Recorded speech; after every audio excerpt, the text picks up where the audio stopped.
Do what is meaningful, not what is expedient, because meaning is an instinct. And meaning is the instinct that guides you in life across the totality of life, right?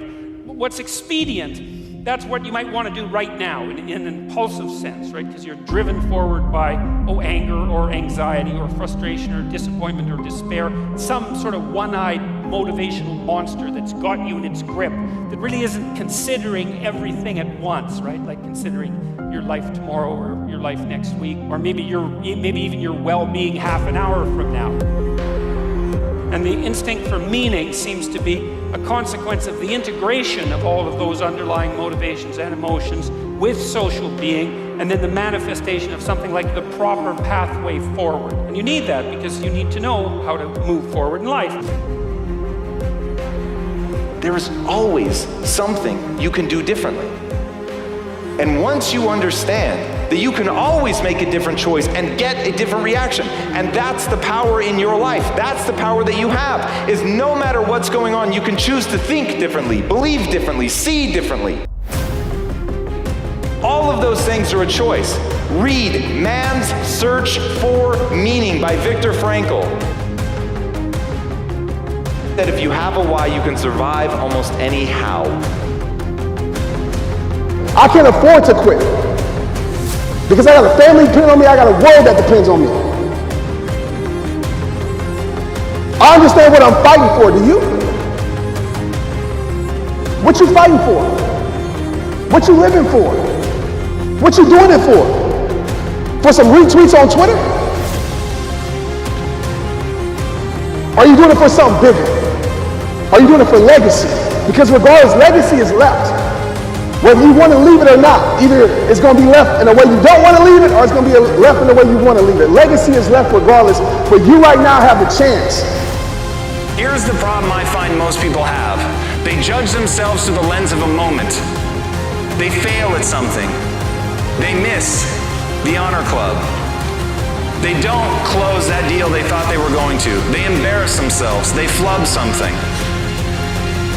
And they think that defines who they are.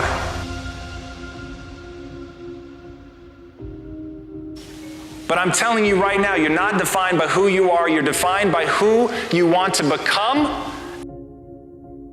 Everything you're going through is preparing you for what you ask God for. You just got to quit tripping while you're in the process.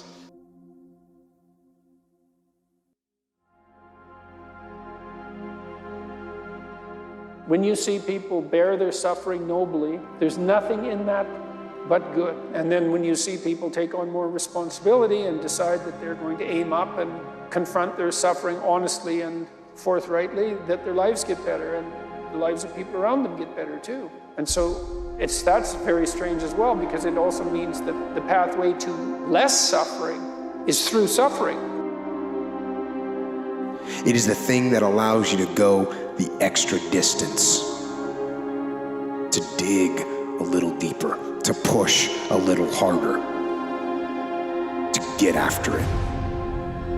And it actually takes two opposing forces to bring it to life. It takes both emotion and logic to reach your maximum potential, to really give everything you have, to go beyond your limits. The process is necessary. You may not see it now, but when he gets you on the other side of it, you're gonna see exactly why it went that way. And you're gonna be okay with it. Adversity causes some cats to break and other cats to break records, based upon what you're made out of. The most important step we'll ever take in life is our next one. But a lot of us get our feet stuck in concrete. We get our feet stuck in concrete because we're afraid. Because we're afraid to make enemies. We're afraid to speak what's on our mind. All that fear clouds your brain, clouds your thinking. One thing in life, you're gonna always have haters. Embrace them. Learn one thing. Shut the fucking noise out.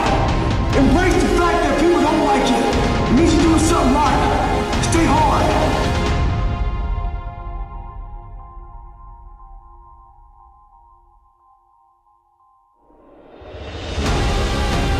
Because when you think it's the beginning, you behave differently than the end. The meaning we associate to things controls our entire lives. It's not that your mother or father died that's giving you suffering. Certainly that's painful. It's the meaning you think it shouldn't have happened. And when we take control of the meaning, it's the only thing we can control our lives. We can't control events.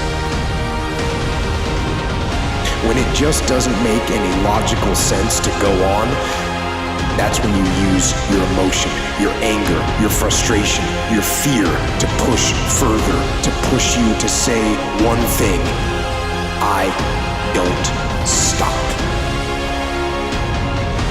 Nobody's going to believe in you until you've already done it. Nobody's going to come and celebrate with you until you've already done it. The work is going to come before the belief.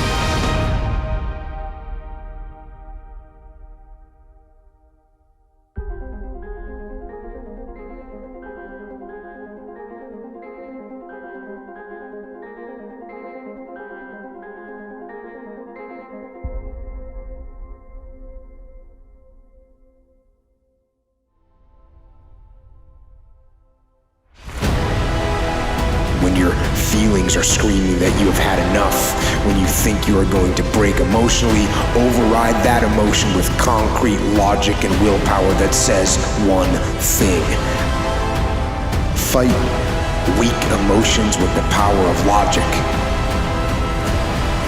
Fight the weakness of logic with the power of emotion.